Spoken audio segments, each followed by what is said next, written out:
On the morning of her 50th birthday, Elisabeth Sparkle stared at her reflection. Time had marked her face with faint lines, her once glowing skin dulled by years under the relentless spotlight. She adjusted her makeup, a futile attempt to turn back the clock. For decades, she had been the star of Step Up with Sparkle, a household name synonymous with beauty and vitality. Today, she would find herself cast aside. At the studio, Harvey, the show's producer, waited in her dressing room. His presence was enough to set her on edge. "Liz, you know the business," he began, feigning regret. "The audience wants fresh faces. We're letting you go." Elisabeth felt her world crumble. "You're replacing me because I'm old?" she asked, her voice quivering. Harvey sighed. "It's not personal, it's just what sells." Humiliated and enraged, Elisabeth stormed out, her heels clacking against the studio floor. Driving through the city, she barely registered the streets. Then she saw it, her billboard, a symbol of her success being dismantled. In her distraction, she veered off the road, crashing into a lamppost. At the hospital, a nurse tended to her wounds. "You've been through a lot," the young woman said softly. As she adjusted Elisabeth's IV, she slipped a flash drive into her hand, for those who refused to fade. At home, Elisabeth plugged the drive into her laptop.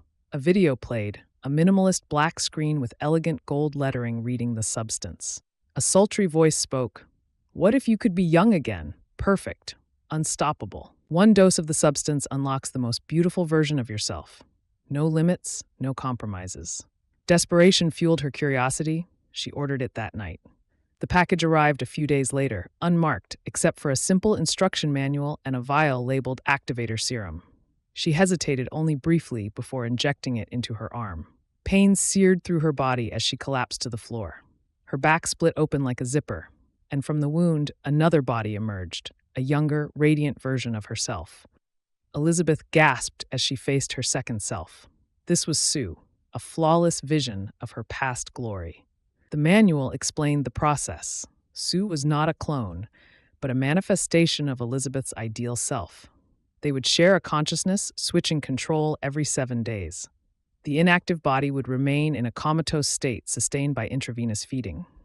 To maintain Sue's perfection, daily injections of stabilizer fluid extracted from Elisabeth's body were mandatory. Sue quickly rose to stardom, stepping seamlessly into Elisabeth's old role. The audience adored her energy, her charm, her beauty.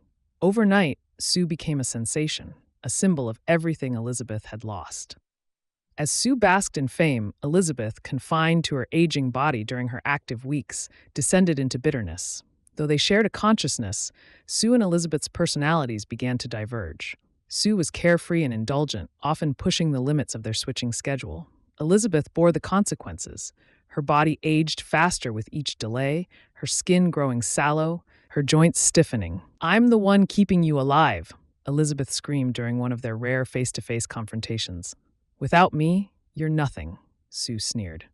"Maybe you should let go. The world doesn't need two of us." Tensions escalated.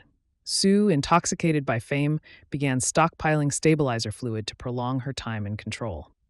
Elisabeth's health deteriorated rapidly.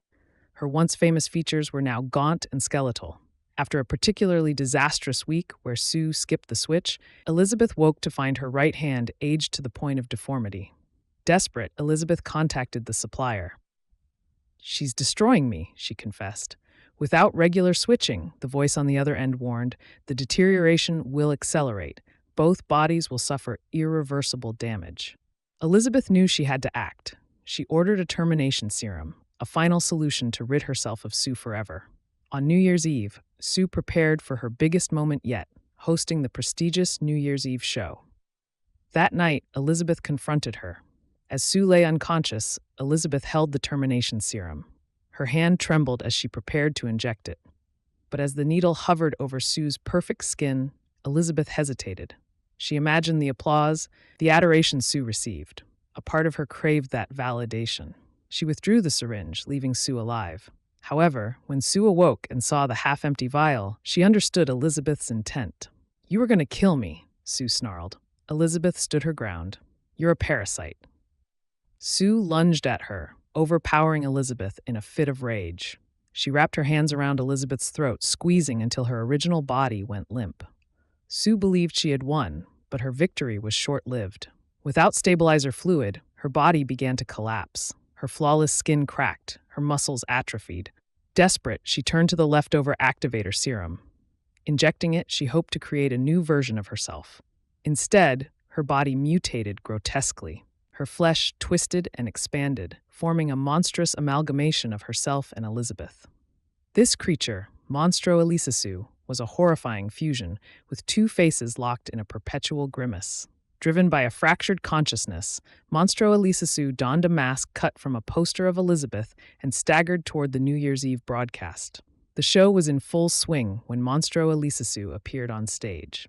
At first, the crowd was confused, thinking it a bizarre publicity stunt. But when her mask slipped, revealing her deformed visage, panic erupted.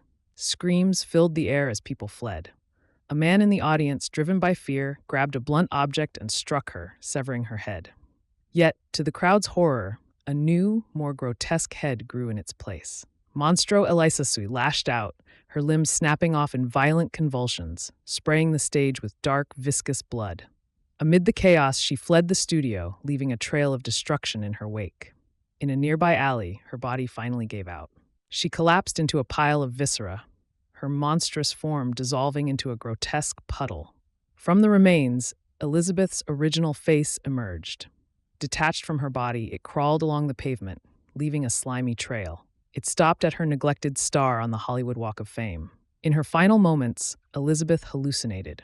She saw herself once more surrounded by adoring fans, basking in the glory of her youth. She smiled. Then her face melted into a pulp, leaving nothing but a stain. By dawn, the city had moved on. A janitor arrived to clean the street, indifferent to the remains of a once celebrated star. The Hollywood machine churned forward, ready to crown its next queen. Thank you for watching.